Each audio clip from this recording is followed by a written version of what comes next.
एक भक्त की कथा तो भक्तमाल में ऐसी आती है भैया कि एक सेठ जी हुए हैं जिनका नाम था त्रिलोचन जी महाराज।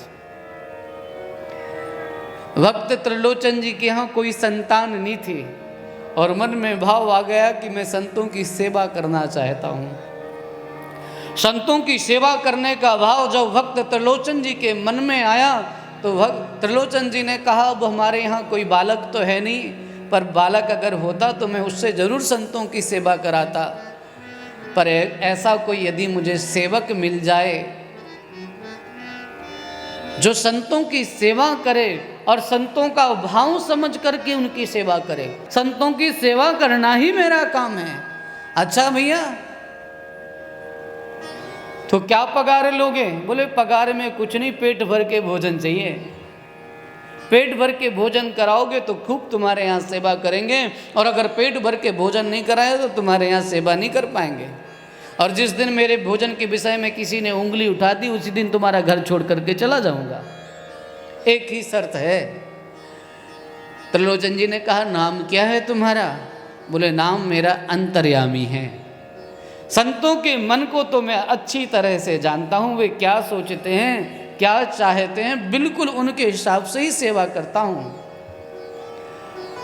सेठ त्रिलोचन जी महाराज ने कहा भैया भले मिले तुम, बड़ी कृपा भाई ठाकुर जी की, चलो हमारे साथ। हमारे घर में किसी चीज़ की कोई कमी नहीं है, खूब भोजन प्रसाद पाना और संतों को भोजन कराना। अब तो त्रिलोचन जी के यहाँ खूब सेवा होने लगी, खूब संत आने लगे। उसी छत पर चिड़िया आती है जहाँ दाना डलता है। हाँ, संत भी हर किसी के यहाँ थोड़ी पहुँच जाते हैं। अरे संत भी भैया वही बाई के घर में जावे, जा घर में संतों का स्वागत होए, सम्मान होए, और स्वागत सम्मान ना होए, संतों के प्रति आदर बुद्धि नहीं हो तो बड़े तुम्हारे स्वर्ण के महल बने हुए हों, संतों के किस काम के? संतों को क्या करना है? भक्त त्रिलोचन दास जी महाराज के यहाँ खूब संतों का आना जाना होने लगा, खूब सेवा होने लगी। एक दिन इनकी श्रीमती जी जो हैं वो गई किसी पड़ोसन के यहाँ और बोली कि सब ठीक है? उसने कहा हमारा तो सब ठीक है, तुम्हारा सब ठीक चल रहा है, तुम दुबली होती जा रही हो, क्या बात है, डाइटिंग कर रही हो? बोले बहन डाइटिंग फाइटिंग तो क्या करूं, सच बताऊं मेरे साथ तो एक समस्या है, एक आया है, बाको नाम अंतर्यामी है।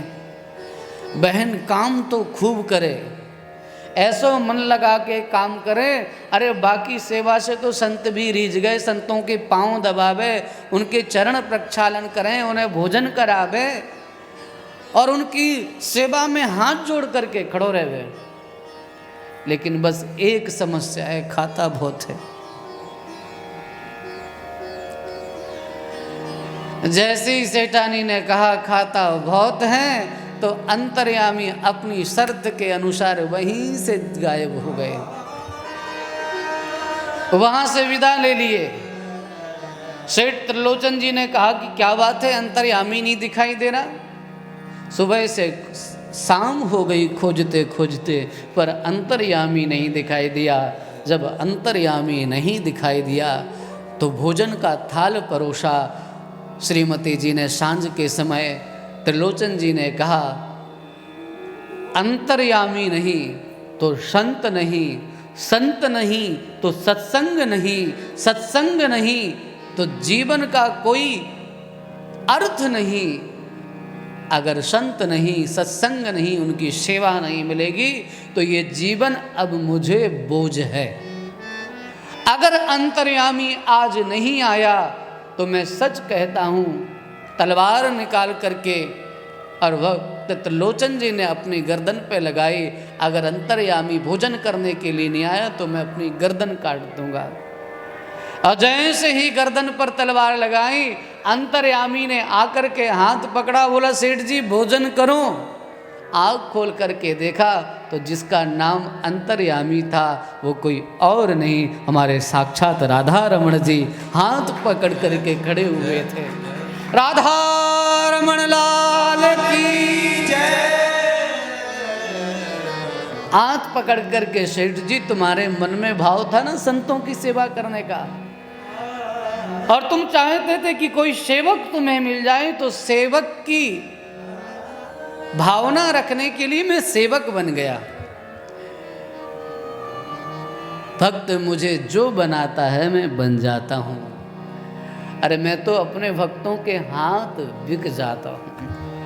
मैं निज भक्तन हाथ बिकाऊं, रथ हाँकूं और छान चबाऊं, पल भर नहीं बिसराऊं, जहाँ मम भक्त प्रेम जुट गावे तहाँ वसत सुख पाऊं। मैं निज भक्तन हाथ बिकाऊं, मैं तो अपने भक्तों के हाथ बिक जाता हूँ।